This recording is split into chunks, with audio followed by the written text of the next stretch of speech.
أصحاب بدر أصحاب بدر أصحاب بدر أصحاب بدر أصحاب بدر أصحاب بدر أصحاب بدر أصحاب بدر أصحاب بدر أصحاب بدر وبركاته. بسم الله الرحمن الرحيم. الحمد لله وحده، الصلاة والسلام على من لا نبي بعده وعلى الذين أدركوا قربه وعهده. أشهد أن لا إله إلا الله وحده لا شريك له، وأشهد أن سيدنا محمدا عبده ورسوله صلى الله عليه وسلم. أما بعد، فقد قال الله تعالى في محكمه التنزيل وفي فرقانه المجيد: فأعوذ بالله من الشيطان الرجيم، بسم الله الرحمن الرحيم. ولقد نصركم الله ببدر وأنتم أذلة. صدق الله مولانا العلي العليم. அன்பானவர்களே, என் இனிய மாணவர்களே, நாமெல்லாம் மாதங்களில் ஒரு சிறந்த மாதமான ரமதான் மாதத்தை அடைந்து உலக பிரசித்தி பெற்ற யுத்தங்களில் ஒன்றான பத்ர் யுத்தம் நடந்த நாளில் அருமை நபிநாதர் ஸல்லல்லாஹு அலைஹி வஸல்லம் அன்னவர்களுடைய அருமை சஹாபத்துக்களாகிய பத்ரீன்களுடைய மஜ்லிஸில் கலந்து கொள்ள பாக்கியம் கிடைத்ததை பெருமையாக நினைத்துக் கொள்கிறேன். அல்லாஹு தஆலா பத்ரீன்களுடைய பொருட்டால் நம்முடைய ஹாஜத்துக்களை எல்லாம் நிறைவேற்றுவானாக. அன்பானவர்களே, அல்லாஹுவின் நல்லடியார்களே, நமக்கெல்லாம் தெரியும், கண்மணி நாயகம் ஸல்லல்லாஹு அலைஹி வஸல்லம் அன்னவர்கள் மக்காவில் பிறந்ததிலிருந்து 40 வயது வரை பெருமானாருடைய வாழ்க்கையை வாழும் பொழுது அன்றைய காலத்தில் வாழ்ந்த குறைஷிகள் எல்லாரும் கண்மணி நாயகம் ஸல்லல்லாஹு அலைஹி வஸல்லம் அன்னவர்களை பார்த்து சுவாதிக்கு அமீன் என்றெல்லாம் புகழ்ந்த மக்கள் பெருமானார் ஸல்லல்லாஹு அலைஹி வஸல்லம் அன்னவர்களுக்கு எப்போது நுபுவத்து கிடைக்கிறதோ அப்போதுதான் பெருமானார் ஸல்லல்லாஹு அலைஹி வஸல்லம் அன்னவர்களுக்கு ஆப்போசிட் அப்படியே நிற்கிறாங்க. யார் யாரெல்லாம் பெருமானாரை எப்படியெல்லாம் புகழ்ந்தார்களோ அவர்களெல்லாம் எந்த அளவுக்கு என்றால் சூனியக்காரர் என்று சொல்லக்கூடிய அளவுக்கு பெருமானாருக்கு ஏசினாங்க, கடுமையாக பெருமானாரை எதிர்த்தார்கள் இல்லையா? அத்துணை பிரச்சனைகளையும் தாண்டி 13 வருடங்கள் கண்மணி நாயகம் ஸல்லல்லாஹு அலைஹி வஸல்லம் அன்னவர்கள் மக்கா மண்ணிலே தூய இஸ்லாத்தை, இந்த சன்மார்க்கத்தை போதித்துக் கொண்டிருக்கிறார்கள். அல்லாஹ்வுடைய கட்டளை வருகிறதுங்க, நீங்க மதீனாவுக்கு போகலாம், நீங்க ஹிஜ்ரத் செய்யலாம் என்று அல்லாஹ்வுடைய கட்டளை வருகிறது. கண்மணி நாயகம் ஸல்லல்லாஹு அலைஹி வஸல்லம் அன்னவர்கள் ஹிஜ்ரத்து போறாங்க. ஹிஜ்ரத்துக்கு போய் அங்க ஒரு நிம்மதியான ஒரு வாழ்க்கையை பெருமானார் ஸல்லல்லாஹு அலைஹி வஸல்லம் அன்னவர்கள் வாழ்ந்து கொண்டிருக்கும் பொழுது அதை எதிரிகளால சபித்து, அதை எதிரிகளால ஏற்றுக்கொள்ள முடியல. இவர்கள் எல்லாம் யோசிக்கிறாங்க, எப்படியாவது கண்மணி நாயகம் ஸல்லல்லாஹு அலைஹி வஸல்லம் அன்னவர்களையும் அவர்களோடு சேர்ந்திருக்கக்கூடியவர்களையும் எப்படியாவது அழிக்க வேண்டும் என்ற எண்ணத்துல மதீனாவில் வைத்தும் அவர்களுக்கு தொல்லை கொடுக்க ஆரம்பித்து விட்டார்கள். யாரு? மதீனாவுல ஸல்லல்லாஹு அலைஹி வஸல்லம் அன்னவர்களுடைய சஹாபாக்களோடு சஹாபாக்களாய் தானும் ஒரு சஹாபி என்று காட்டிக்கொண்ட சில முனாஃபிக்கீன்களாய் மதீனாவிலும் கண்மணி நாயகம் ஸல்லல்லாஹு அலைஹி வஸல்லம் அன்னவர்களுக்கு தொடர்ந்து பிரச்சனை வர ஆரம்பித்து விட்டது. இதெல்லாம் பத்ருக்கு ஒரு காரணமாக அமைந்தது. அதிலும் ஒரு முக்கியமான காரணம் என்னன்னா, ஸல்லல்லாஹு அலைஹி வஸல்லம் அவனுடைய கூட்டத்தில் இருந்த முனாஃபிக்கீன்களுடைய காரணம் தான். முனாஃபிக்கீன்களுடைய தலைவன் அப்துல்லாஹ் இப்னு உபை என்று சொல்லக்கூடியவன். இவன் என்ன செய்யறன்னா, மதீனா நகர்ல எதுவெல்லாம் நடக்கிறதோ அதெல்லாம் அப்படியே டபலா மக்காவில சொல்லிடுவான். சேர்த்தது சேர்த்தாதது, நடந்தது நடக்காதது, கை மூக்கு வாயெல்லாம் வச்சு ஒவ்வொரு நிகழ்வுகளையும் இரட்டிப்பாக்கி மக்காவுக்கு சொல்றான். அது மட்டுமில்ல, மக்காவுக்கு ஒரு கடிதம் எழுதுறா. என்னன்னா, உங்களையும் உங்களை சார்ந்தவர்களையும் அழிப்பதற்காக வேண்டி முஹம்மது ஸல்லல்லாஹு அலைஹி வஸல்லம் அன்னவர்கள் ஒரு கூட்டத்தை என்ன செஞ்சிட்டு இருக்காரு, தயாராக்கி கொண்டிருக்கிறார். அதனால நீங்க என்ன செய்யுங்க, ஜாக்கிரதையாக இருந்து கொள்ளுங்கள் என்ற ஒரு கடிதத்தை இந்த உபை இப்னு சலூல் அனுப்புறாரு. இத பார்த்த காஃபிர்கள் இடத்திலிருந்து அடிக்கடி மதீனாவுக்கு கடிதம் வருகிறது. ஸல்லல்லாஹு அலைஹி வஸல்லம் அன்னவர்களை எச்சரித்தும் அதே போல் அவங்களை மிரட்டியும் அடிக்கடி கடிதங்கள் வர ஆரம்பிக்கிறது. இதே சமயத்தில் தான் சையதுனா அபூ சுஃபியான் ரலியல்லாஹு தஆலா என்ன செய்யறாங்கண்டா, ஷாமுக்கு வியாபார பொருட்கள் எடுத்துட்டு வரதுக்கு போயிருக்காங்க. போய் வரும் பொழுது அபூ சுஃபியான் ரலியல்லாஹு தஆலா பிற்காலத்தில் இஸ்லாத்தை ஏற்றுக்கொண்டாங்க. அபூ சுஃபியான் ரலியல்லாஹு தஆலா என்ன செய்யறாங்கன்னா, தன்னுடைய வியாபார பொருட்களுக்கு பாதுகாப்பு தேவை என்ற ஒரு கடிதத்தை மக்காவுக்கு அனுப்புறாங்க. இந்த ஒரு வாய்ப்பு போதவா அபூஜஹலுக்கு?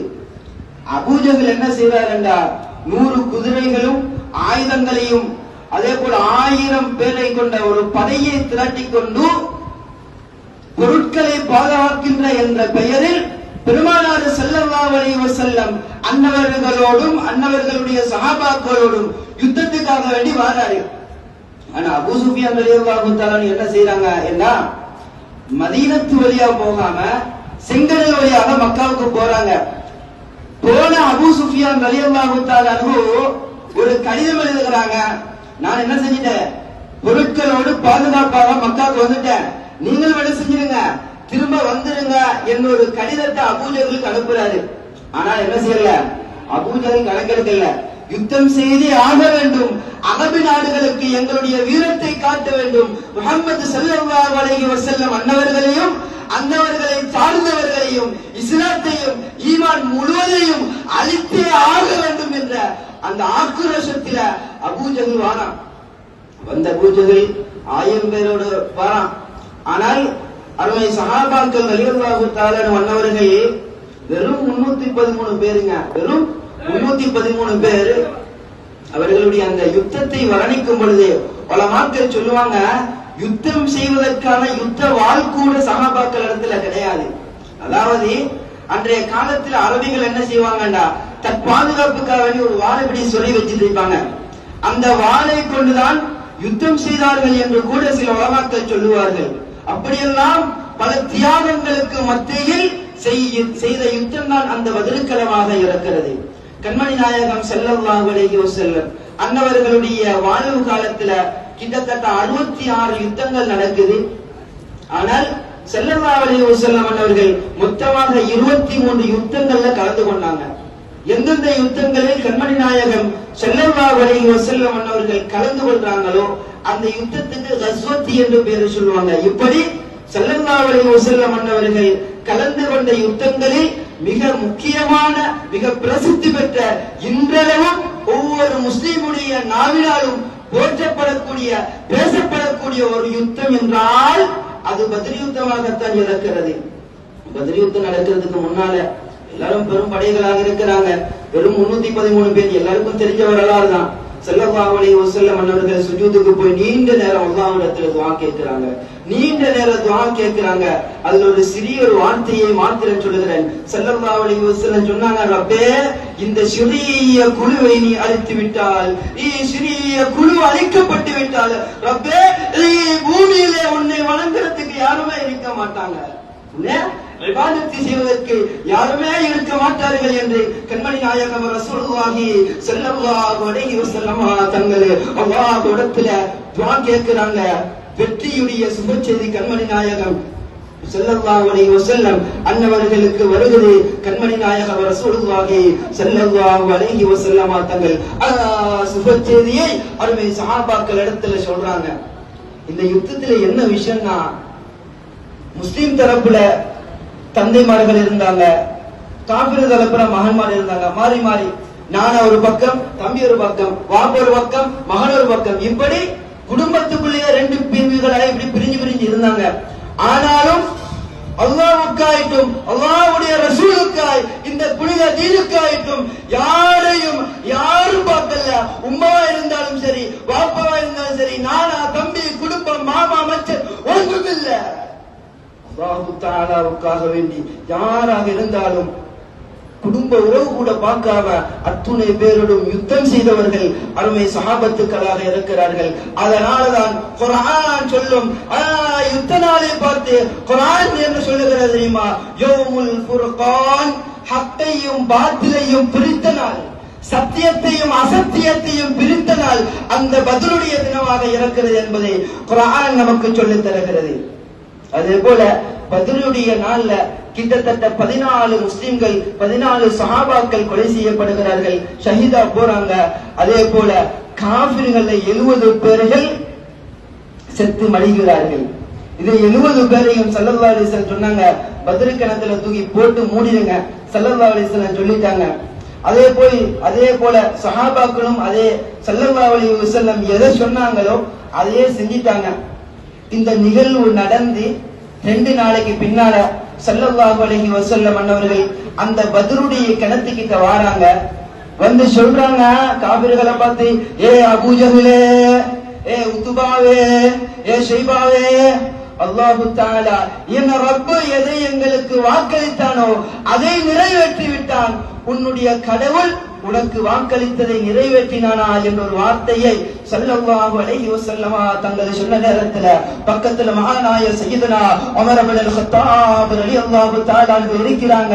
சய்யிதுனா உமர் இப்னு கத்தாப் ரலியல்லாஹு தஆலா அன்ஹு கண்மணியாய முஸ்தபா ரசூலுல்லாஹி ஸல்லல்லாஹு அலைஹி வஸல்லம் அன்னவர்களை பார்த்து கேட்கிறாங்க, நாயகமே மரணித்தவர்களோட பேசுறீங்க நாயகமே, ஒத்தபைத்தாங்க மரணிச்சிட்டாங்க, அவர்களோடு நீங்க பேசுறீங்களே நாயகம், அவங்களுக்கு கேட்குமா என்று சொன்ன நேரத்துல அல்லாஹ்வின் பிரவாஜகன் ரசூலுல்லாஹி ஸல்லல்லாஹு அலைஹி வஸல்லம் தங்களை சொன்னாங்க, உமரே ரலியல்லாஹு தஆலா அன்ஹு அவங்க எங்களை விட நல்லா கேட்கிறாங்க, அவங்க உயிரோடு உள்ளவர்களை விட நல்லா கேட்கிறாங்க, ஆனால் அவர்களால் பதில் கொடுக்க முடியாது என்ற ஒரு செய்தியை மகாநாய சய்யிதுனா ரசூலுல்லாஹி ஸல்லல்லாஹு அலைஹி வஸல்லம் தங்கள் சொல்லித் தருவார்கள்.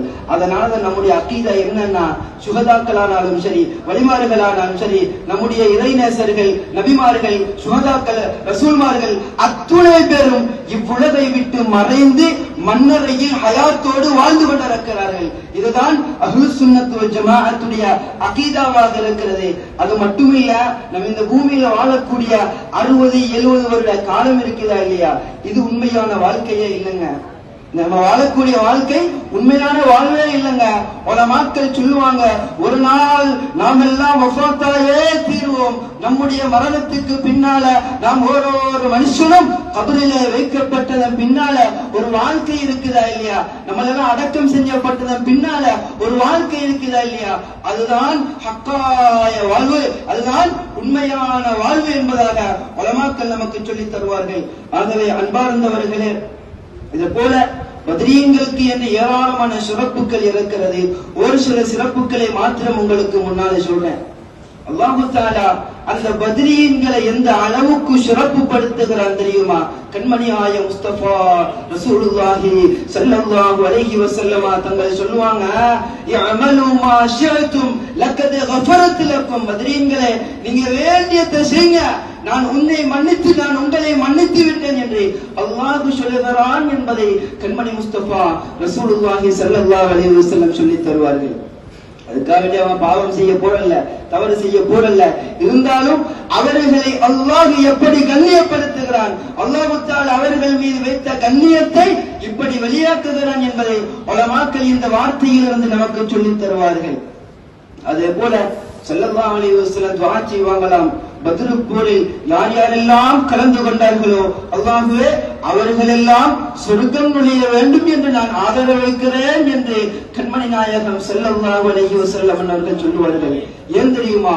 முழுக்க முழுக்க பத்ரு களம் என்றாலே அது தியாக களம் என்றுதான் சொல்ல வேண்டும். அந்த அளவுக்கு தன் வாழ்க்கையையே இஸ்லாத்துக்காய் ஈமானுக்காய் அர்ப்பணம் செய்தவர்கள் அருமை சஹாபத்துக்களாக இருக்கிறார்கள். அதனால்தான் இன்றளவும் உலகத்தில் ஏராளமான போர் நடைபெறுகிறது. தற்காலத்தில் கூட யுத்தம் நடைபெறுதா இல்லையா? கொஞ்ச நாளைக்கு முன்னால பலஸ்தீன்ல யுத்தம் நடந்துச்சு. என்ன செஞ்சிட்டோம்? நடக்கிற டைம்ல பேசினோம், முடிஞ்ச உடனே மறந்துட்டோம். ஆனால் 1400 வருடங்களாய் இன்றளவும் இந்த யுத்தம் பேசப்படுகிறது என்றால்